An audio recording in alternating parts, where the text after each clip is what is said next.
blended into our family, the village, the clan. I was like none of them.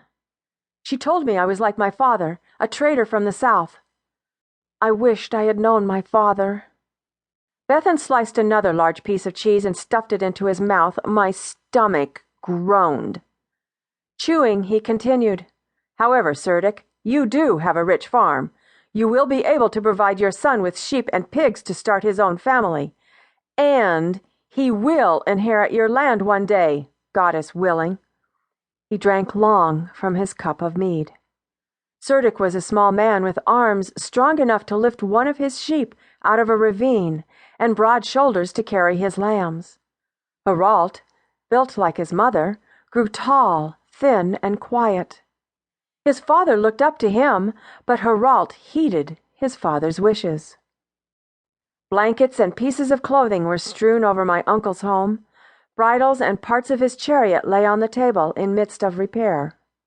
His hunting dogs laid asleep on his bed, or at his feet, gnawing on the remnants of last night's dinner. In the gloom of the room, we had to be careful not to trip over whatever was on the floor. My aunt used to straighten after him, but she died 2 planting seasons ago. "And Jahna?" I looked straight at him, shards of light reflected in his sky-blue eyes. I shivered. "You have seen 16 harvests," he said. I knew I was past the age of marrying. Most girls younger than me were married and had several children hanging onto their skirts. I had foolishly thought Uncle and Mother would let me choose my mate. "It is time for you to start having babies of your own. You will marry. I will handfast you both at Samhain to be blessed by the gods. Now go." "I am still hungry. Girl! Mead!" he belched. Drista dashed in, balancing an overflowing mug and more cheese. Stunned, I hung onto my mother's arm. As we left his lodge, Uncle Bethan's words rang in my ears. "But, Mother," I said, "I have watched Braden for a long time. It was him I hoped to marry.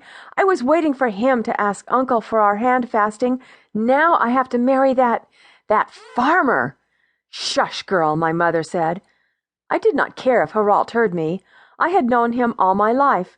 We played as children, but I had never thought of marrying him. I did not know if the tears in my eyes were sun-caused or disappointment.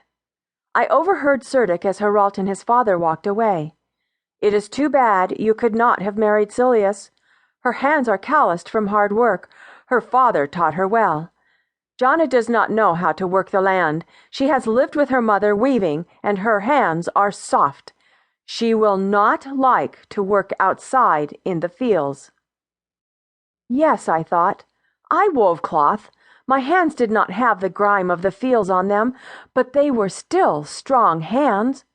Would Heralt only want to marry someone with dirty hands? "We must do what Bethan decrees," my mother says. "He is the Cian Kiddick." I glanced over and saw Heralt's shoulders slump. The moon, full then, was now a sliver. I stayed angry and sullen most days. I spilled water and half swept the floor. My mother finally lost her patience with me one day and grasped me by my shoulders. Turning me to face her, she said, "You will be married to Heralt, and you will be happy. Heralt has said you will marry, so you will marry. Stop behaving as if you were a lost puppy." My dream of Braden faded, and I accepted my fate. I supposed I liked Heralt. His ear-length, rust-colored hair, swept back with lime wash, looked becoming. His face, though not as handsome as the warrior's face I had admired for so long, was not ugly. He kept his red beard trim, and his hands were large enough to catch a baby lamb being born. He was a good farmer who smelled of harvest corn. I could marry worse. The day before Samhain, the day our hand-fasting would be officially announced, Mother asked me to go to the drying rack in our yard and bring in the last of our blue yarn. I stood in the sun, thinking of the upcoming ceremony.